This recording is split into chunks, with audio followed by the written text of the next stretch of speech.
Good evening, ladies and gentlemen. It is Tuesday, August the 29th, 2023. You are tuned into the Joseph Benamy Show.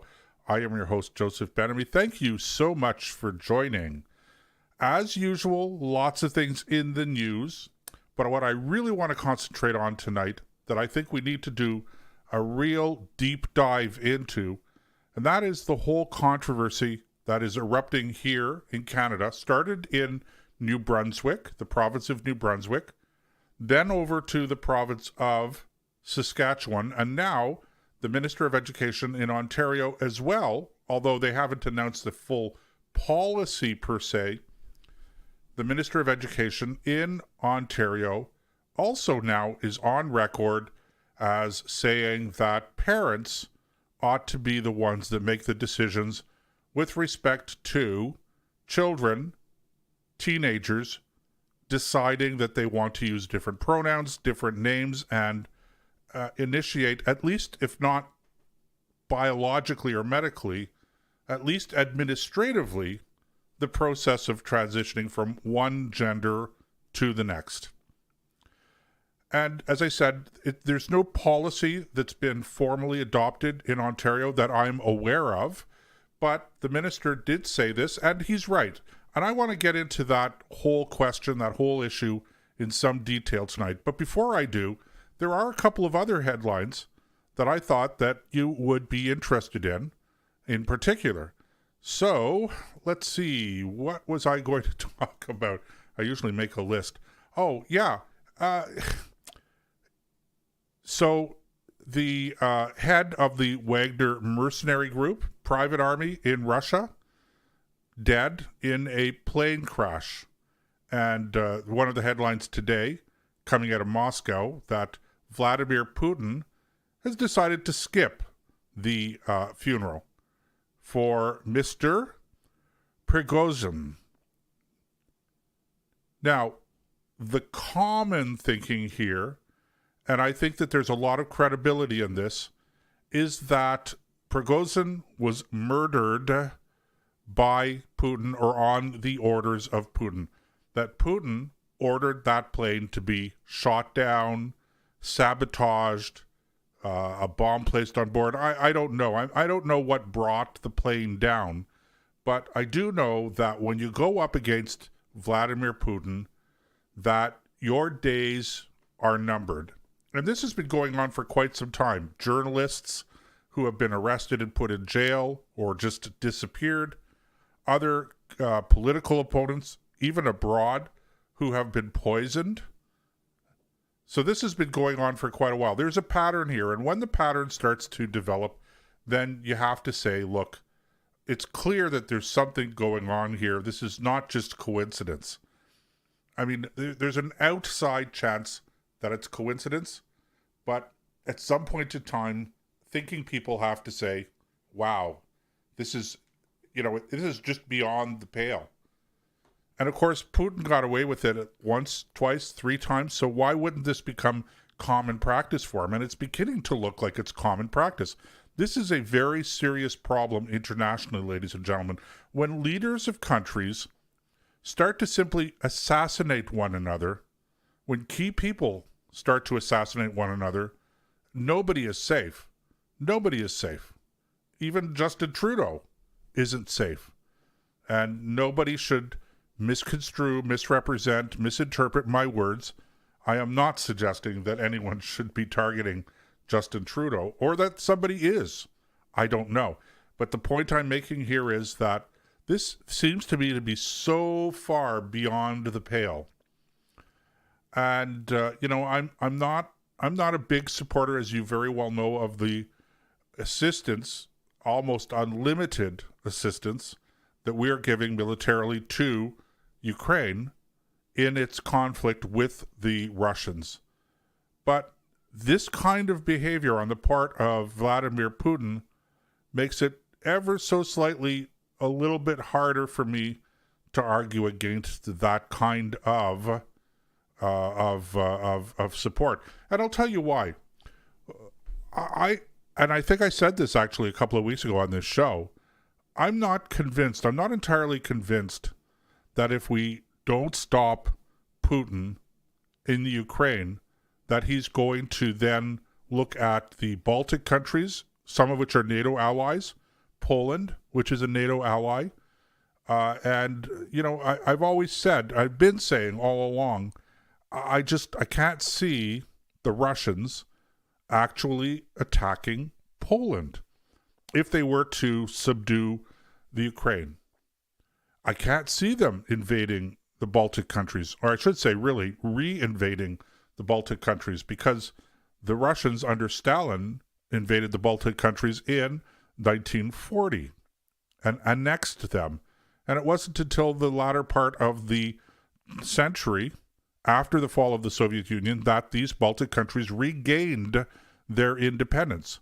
Now, Ukraine does not fall into that category. The Ukraine was not an independent country that was absorbed into the Soviet Union. It was a republic that was part of the Russian Empire, if you will, for quite a bit of time, centuries, and the Ukrainian state, if you will, republic, was one of the republics that comprised the old Soviet Union. And in fact, Nikita Khrushchev, for instance, was not Russian. He was Ukrainian, the head of the Soviet Union for a period of time following Stalin. Interesting how that works. As it happens, Stalin was not Russian either. He was Georgian from the country Georgia in the Caucasus Mountains, south of Russia. So he also was not Russian. That's the way that the Soviet Union worked. It was a conglomerate of quasi-independent republics, states, if you will, like provinces. So that's where the Ukrainians fit in at that time, and it's only subsequent to the dissolution of the Soviet Union in the early 1990s that the Ukraine became a fully independent country, and so it doesn't have the same history as the Baltic countries have had with the former Soviet Union. But I've been saying all along, it's hard for me to believe that Putin would be so reckless as to try to invade a NATO country. But when I see this kind of behavior, it causes me to, hit the pause button a little bit here. I don't know. He's a little bit unpredictable in this sense. So I still am a critic of the way we're handling the whole Ukrainian situation, the way we handled it that has led us to this point. But I'm somewhat tempering my criticism, and I'm asking myself, am I right or am I wrong in my assessment of Vladimir Putin? And when he does this kind of thing, man, it is hard to argue that I am 100% right, that he has some rational behavior, okay? Because this kind of behavior is just over the line. And I have no doubt that the Russian security forces, security apparatus, under orders probably directly from Putin himself, somehow or other caused that plane to crash and kill Prigozhin, who had recently led some kind of an odd rebellion against the Kremlin. And odd, you'll have to look into the stories around that. It didn't last long. It was very strange how all of that worked out. Anyway, enough said about that. Pope Francis. Man, I don't have, or maybe I don't have the right to criticize the head of the Catholic Church, but I am going to make note of how he is denigrating conservative Christians, conservative Catholics. He gave a speech recently, or a talk recently at a conference where apparently he was criticizing them as being backward. I'm not sure how a pope, and he was also criticizing, I should say, American conservatives. Now, there are things that I don't agree with when it comes to the particular American brand of conservatism. There are things that I think that they're fundamentally off track on. But to call them backwards, given the fact that so many conservative Christians, so many conservative or self-identified conservative Catholics in the United States adhere to the conservative movement in the United States for whatever flaws might exist within that movement, I'm astonished that he would do that. But now, apparently, he gives a speech where he is somewhat praising Russia's imperialist history. It's great imperialist history. I don't have the exact quotes here, but I do know that the Vatican, has been concerned enough, and I say the Vatican, not referring to the Pope himself, but to the apparatus around the Pope. They have been concerned enough that they have issued clarifications that the Pope wasn't really intending to glorify Russian imperialism in his speech. That's a direct quote coming out of the Vatican, reported by CNBC. Why is he doing this? I don't know.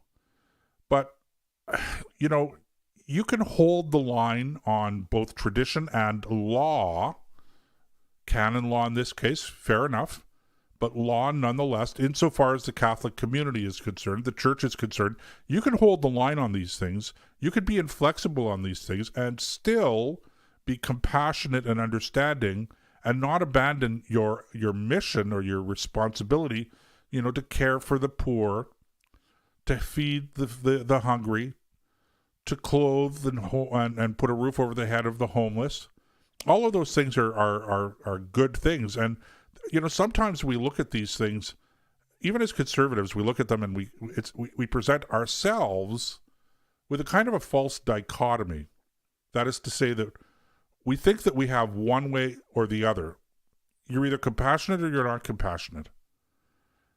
And I'm a very big believer in compassion is a broad term, and sometimes the best way to be compassionate is to be a little bit stricter, to hold people to account, to hold everybody to account. Here's a very interesting thing. Maybe we'll have to get into this a little bit later in a different show. But the Bible, and I'm speaking here about the Old Testament, the 5 books of Moses, which is, the front end, main part of the Old Testament. Okay. Yeah, the Bible preaches caring, compassion, charity. But when it comes to law, when it comes to jurisprudence, the Bible does not say favor the poor over the rich. On the contrary, the Bible is quite clear. It admonishes judges to not favor the poor over the rich. The law, to be perfectly legitimate, must apply to everybody equally, irrespective of political power, status in the community, riches, poverty, whatever. Just because you're poor doesn't mean that you get to steal a loaf of bread without consequences. So, yes, compassion and all of these things, but the law has to apply to everyone equally. Now, that's a little bit off topic, but I have seen this particular pope. I have heard what this particular pope has to say about issues, and it seems to me that when it comes to certain things, he's not very strong on Catholic tradition and Catholic law. And I think that you could be very strong in those areas while still being compassionate, understanding, and respectful to other people. And I think that that's the case across the board. I don't just think that that's a Catholic thing. Okay, let's see. What else is happening? What else is happening out there? I am actually thinking that maybe what we'll do is we'll take our break right now. and we'll get back into this stuff, the question of parents and transgender children, or let's say gender-confused children in high school when we get back. So stay tuned, ladies and gentlemen. We will be back with more on the Joseph Ben-Ami Show in a couple of minutes.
And welcome back to the Joseph Ben-Ami Show for Tuesday, August the 29th, 2023. I am your host, Joseph Ben-Ami. Thanks for sticking with us. All right. So, as I said in the introduction to the host tonight, I want to get into, in some detail, a discussion about parental rights.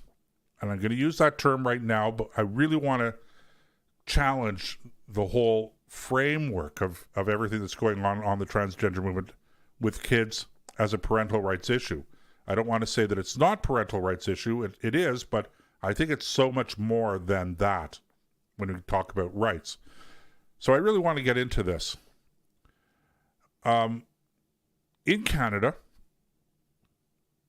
starting in the province of New Brunswick, the Ministry of Education amended, or I should say the Premier's office, through an order, amended a particular policy with respect to teenage children who are expressing a desire to be referred to in school by a pronoun different from what is the pronoun attached to their birth certificate. So just for the sake of clarity, I know you guys, most of my listeners, they totally understand this, but, you know, maybe there are people out there that are not really regular listeners and they're just looking for some interesting perspectives on this and some guidance. So when I talk about an appropriate pronoun, I mean, if you're a boy, you're a he. If you're a girl, you're a she. Okay? 2 pronouns. Well, 3 in the English language, because if you're gender neutral, and this is one of the things that everybody seems to have forgotten, is that unlike most other languages, we actually do have in the English language a gender neutral pronoun, and that pronoun is it. So if you don't like he and you don't like she because you want to be gender neutral, then what you should be doing is, rather than trying to invent new terms and new words that have no meaning, you should be using the appropriate pronoun, which would be it. Of course, we don't want to refer to people as it, and so we refer to them as he or she. And that's the appropriate pronoun. That's what I mean when I say that. And I'm very uncompromising about that. I don't believe that there is all of the sudden in the past year or so an explosion of gender dysphoria is the medical term amongst teens, and I'm not the only person. There are a lot of professionals out there who are very supportive of what's going on, who are uncomfortable using the term gender dysphoria as well, which is why there's a new term, by the way, that's circulating out there, and that is gender distress. That we have to help people to transition because they're undergoing or experiencing gender distress. That's a new term that is starting to make the rounds, and that's because there are medical professionals out there that are saying, this is not really gender dysphoria. Okay, I'm not going to get into that. That's a whole debate to have amongst professionals. I may have some opinions, but it's not really what I want to talk about tonight. So starting in New Brunswick, the Ministry of Education, there was an amendment to its policy dealing with kids who are expressing a desire to be referred to by the pronoun or an opposite pronoun to what is appropriate for their proper gender, their birth gender, or their real gender, for a better way of expressing it, that if you are under 16 or 16 and under, that if you express this or ask this or want this from your teachers or from your fellow students, from whomever, that the school has a responsibility to inform the parents of this desire on the part of the children. So that started in not Newfoundland, that started in the province of New Brunswick. Last week, the Minister of Education, or the Ministry of Education in the province of Saskatchewan, came out with an identical policy.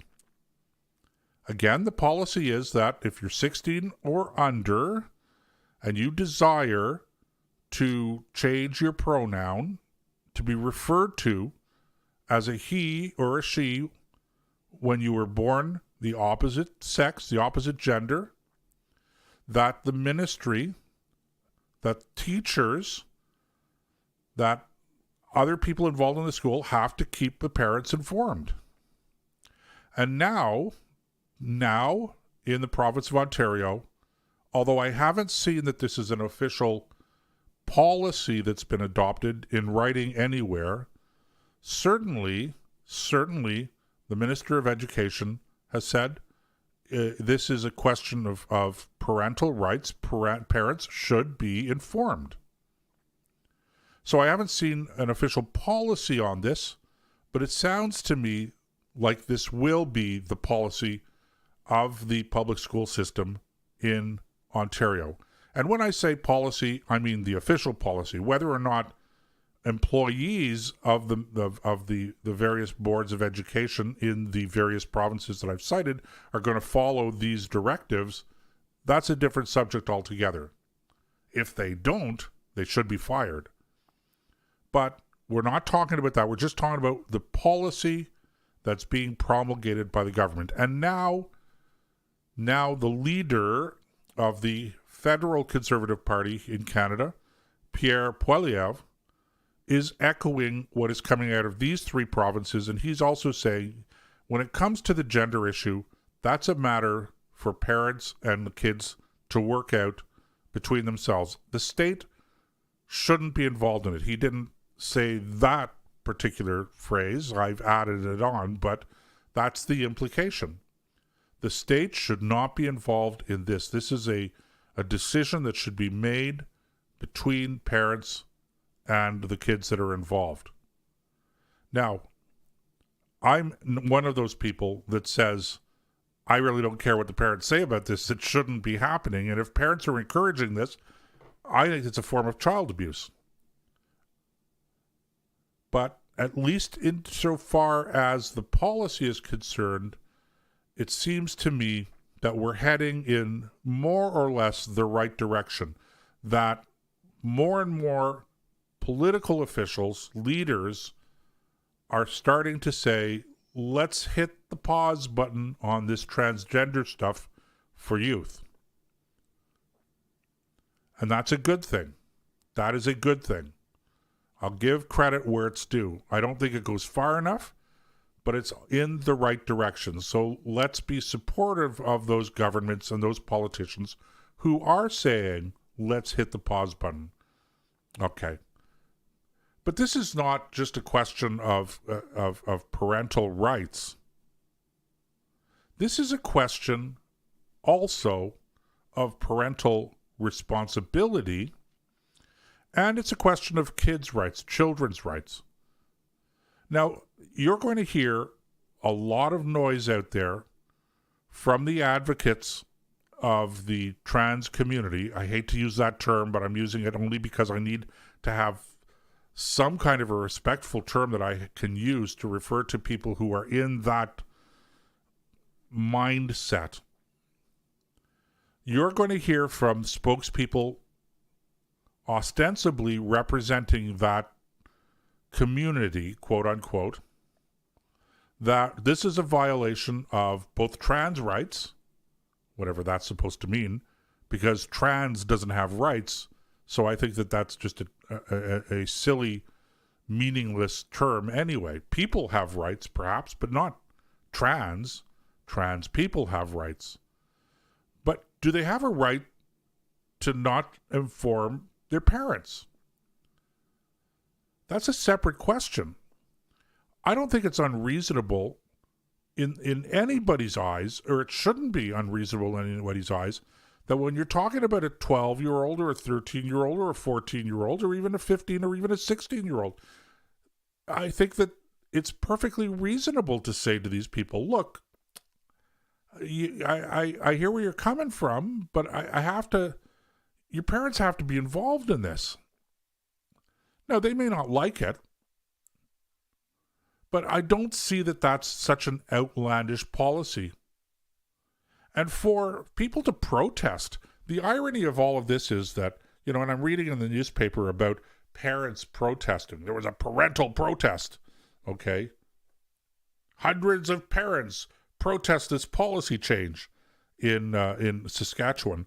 Ironically, those parents actually know what's going on with their kids. For those parents whose children are, quote unquote, transitioning, they know. So it's a moot point with them. Whether they got informed from the school or they've been working on this in collaboration with the medical professionals or social workers, or they've heard it from the kids themselves, however that information was conveyed to those parents, they know what's going on. There's no surprise here. So what are they arguing about? That they should know, but other parents shouldn't be involved? That they should be involved, they should be fully informed as to what's going on with their children who are quote-unquote transitioning, but other parents don't have the right to know that this is what their kids want? And how do you expect parents to be able to support their children? And again, I'm not saying that I support this whole movement. I don't. I'm adamantly, implacably opposed to it. But just taking everything at face value, taking everything very superficially, don't you want the parents to know what's going on? Do you really think that it's somehow that if this is what the kids are doing, that parents should be kept out of the picture?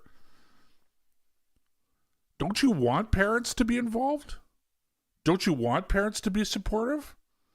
The whole idea of not informing parents is predicated on the assumption that the parents are going to be opposed to and hostile to this kind of behavior on the part of their children. And if that's the case, then it's a real serious problem.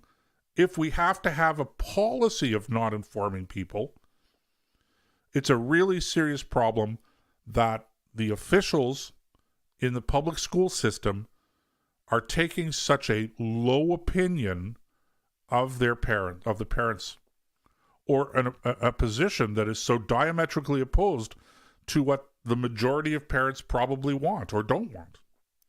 That itself is problematic. Let's go for our second break. There's so much more that I have to say on this subject. So let's go for our second break. We'll be back in a couple of minutes here on the Joseph Ben-Ami Show. Don't go away.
And welcome back. You are tuned into the Joseph Ben-Ami Show for Tuesday, August the 29th, 2023. I am your host, Joseph Ben-Ami. Thank you so much for sticking with us. Or thank you for joining us if you are just joining us now on the live broadcast.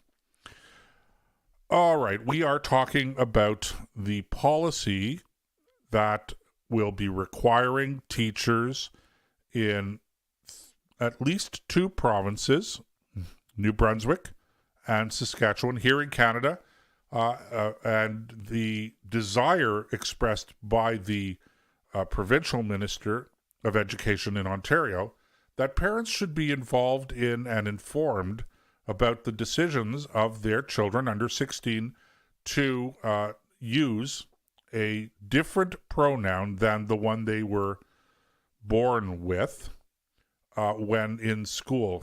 So the idea being that if you want to have your teacher refer to you as a he when you're really a she, or vice versa, that the school should be informing the parents.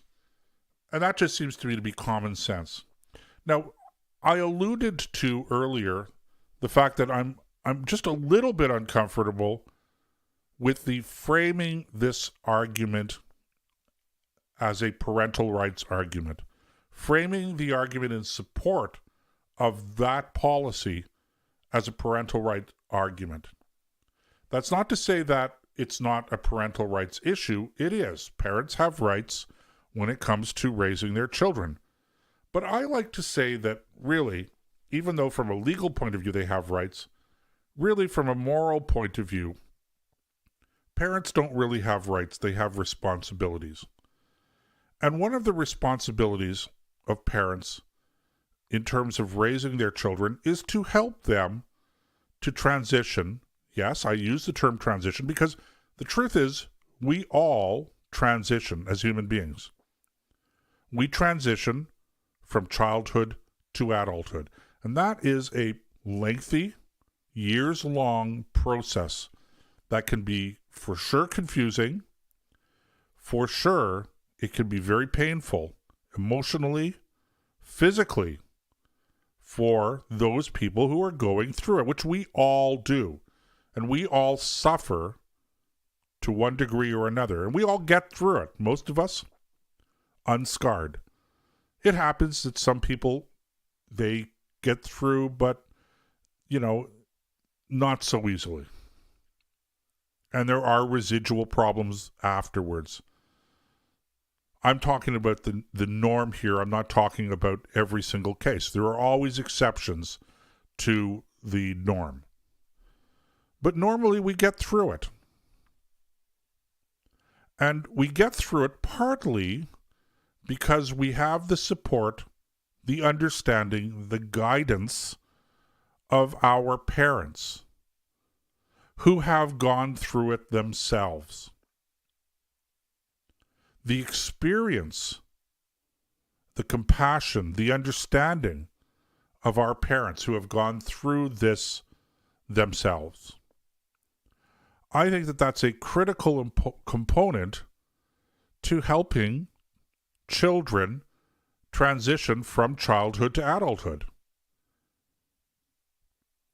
So when I frame it that way, it's really not so much a parental rights issue.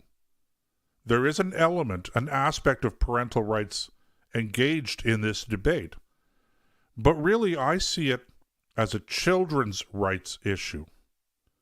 Children have an absolute right to be parented by their parents. Parents have an obligation to raise their children. Children have an absolute right to be raised by their parents. Now, some parents might be really bad. Some parents, because of their behavior, because of their destructive relationship with their kids, may forfeit any rights that they have. We may, as a community, step in exceptional cases and say, okay, it's really bad for the children to be in this environment. It's destructive, and therefore we're going to step in and we're going to remove the children from the home. That happens. It's not the norm, but it does happen. And in that case, we are denying the children their right to be parented by their parents. But in this case, the parenting is so abnormal, so destructive, that notwithstanding the fact that the children have an absolute right, we are going to come in and we're going to say the parents, because of their behavior, have abrogated, I'm not sure if that's exactly the right word to use, but I'm going to use it anyway, the right of the children in this case. So it is a children's rights issue, but it's not because the children have the right to privacy, because when we make that over parental responsibility, we are actually denying the children their fundamental, inalienable right to be parented by their parents. And that is a critical component to growing into healthy adult human beings. So when the Board of Education and all of the, in the words of author John Mortimer, who was the creator of the Rumpole of the Bailey series in books, later on went into television syndication. But John Mortimer used to refer to the social workers, the psychologists, etc., as the alleged caring professions. So notwithstanding the input, the outcry, the hand-wringing of what we will call, or who we will call, members of the alleged caring professions, really, when you think about it, every time they talk about children's rights,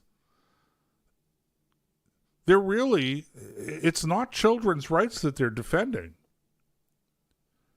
On the contrary, they're trying to deny children who are clearly the children who are needing guidance the most, because they're questioning everything about their self-identity, including their gender, sexuality, etc.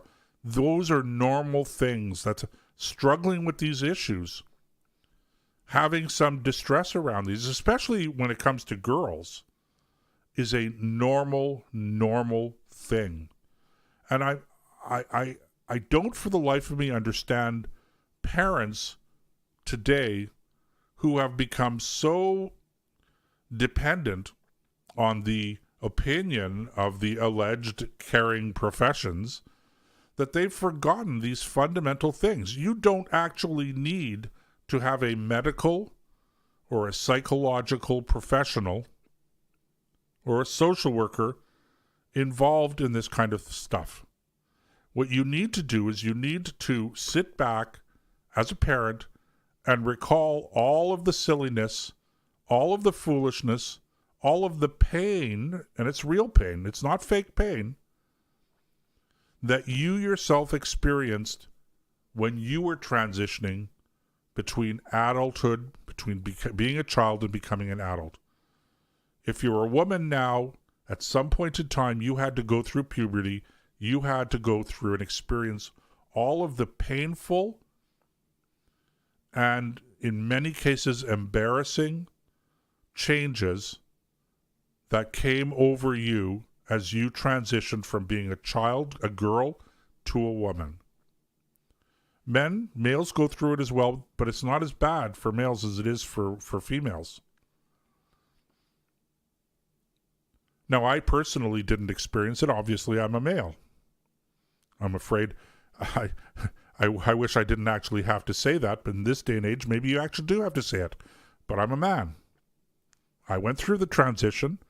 Boy, the things I put my parents through.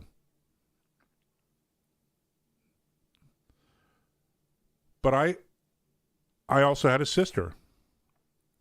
And I could tell you, when it came to emotional distress, I never put my parents through anything that my sister did. No offense to my sister. It's perfectly natural. And my wife and I raised girls. And the girls in our family, what they put us through, actually, they didn't put us through a whole lot. Well, I shouldn't say that. But it was not easy, and it isn't easy. The transition, how does Mother Nature handle this, okay? Think about this for a second. Think about how easy life would be if you're a parent. If at a certain age, your offspring, your children, simply had to go through what is in the natural world amongst some species, metamorphosis, where you enclose yourself in a cocoon, and after a period of time, you come out of that cocoon, and lo and behold, you're a fully developed butterfly. Good for you. Unfortunately, that's not the situation when it comes to other species, including human beings.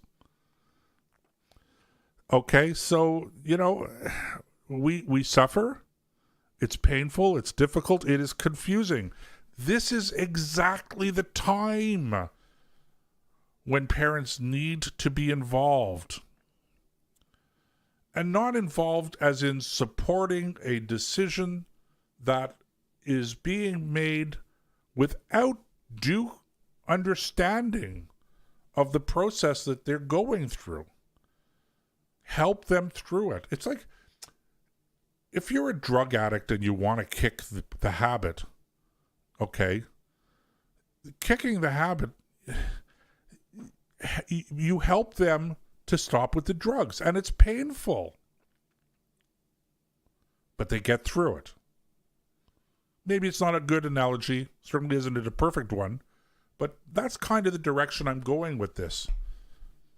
You want parents involved. You want the parents to know. And most parents would say, I understand you're feeling this way. You'll get through it. We'll get through it together. That's what parenting is all about, ladies and gentlemen. We seem to have lost sight of that. And that, I think, is really tragic.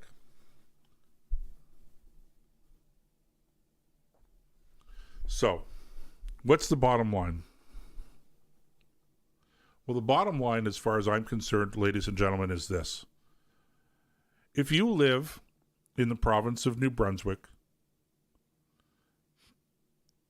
and if you live in the province of Saskatchewan, you should be taking the time to express your support for what is an eminently common sense, sensible, mature decision on the part of the political leaders of your provinces to promulgate these changes in education policy. This is absolutely the correct thing for them to do. And having spent most of my adult life in the political public policy realm, I can tell you this. There's no shortage of people to oppose what you want to do. If you're a politician, if you're a public office holder. And believe me, when people are opposed to you, they can be loud and they can be vicious. There is no question that the politicians, the public officials who are making these decisions, our representatives on our behalf, there's no question that they are hearing from loud and clear opponents to what they are promulgating. That's natural. Unfortunately, it's also natural for supporters to just shrug their shoulders and go, well, that's the decision. I support it. Yeah, it looks good. But they don't write to their office holders. They don't write to the political leaders. They don't express support by writing to their local newspaper, by making phone calls to their local radio stations. And as a consequence of that, there are a lot of people who support what the government is doing here. But they are feeling isolated themselves. They are left with the impression that they are the ones in the minority. That even if they believe that their beliefs in this area are correct, even if they believe that the government is acting correctly, they still feel isolated and outside of the mainstream because they're not hearing from everybody else that supports these kinds of sensible decisions. So if you happen to live in New Brunswick, if you happen to live in Saskatchewan, if you happen to live in Ontario, take the time today to write to your political leaders expressing your support for what they're saying. Remember, children have the right to be parented by their parents. And parents have an obligation to parent their children. And the government is only stepping in and saying we want to protect that critical, priceless relationship between parents and children. They're not even saying that there shouldn't be any kind of a gender transition thing here. They're just saying, let's make sure that the parents are involved. And they need to hear from you if you agree with that. And I think that most of you out there agree with it. In fact, I know most of you out there agree with it. So they need to hear this. And not only that, but the public in general needs to hear this. So you need to write to your local newspaper. You need to make that phone call when it comes to talk radio. You need to have your voices heard so that people understand that they are not alone, that they are part of that vast majority that has their head screwed on right. Okay, We're going to go for our final break this evening. Ladies and gentlemen, stick with us. We'll be back in a couple of minutes here on the Joseph Ben-Ami Show.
And we are back. Thanks for sticking with us. You are tuned into the Joseph Ben-Ami Show for Tuesday, August the 29th, 2023. This day in history. There are a few things that happened on this day in history. Let's go back to the year 1949. In 1949, the Soviet Union tested its first atomic bomb, which interestingly enough was known in the West as Joe 1. Joe 1. I don't know who came up with that one, but the Soviet Union tested its first atomic bomb, which was ironically, or not maybe, a direct copy of the Fat Man bomb that was used by the United States military on Nagasaki during World War II. And of course, as we all know, or probably should know, that the U.S. atomic bomb project was completely compromised by Soviet spies. So you can thank the United States for having provided the technology, the know-how to the Soviet Union for the construction and deployment of that first atomic bomb.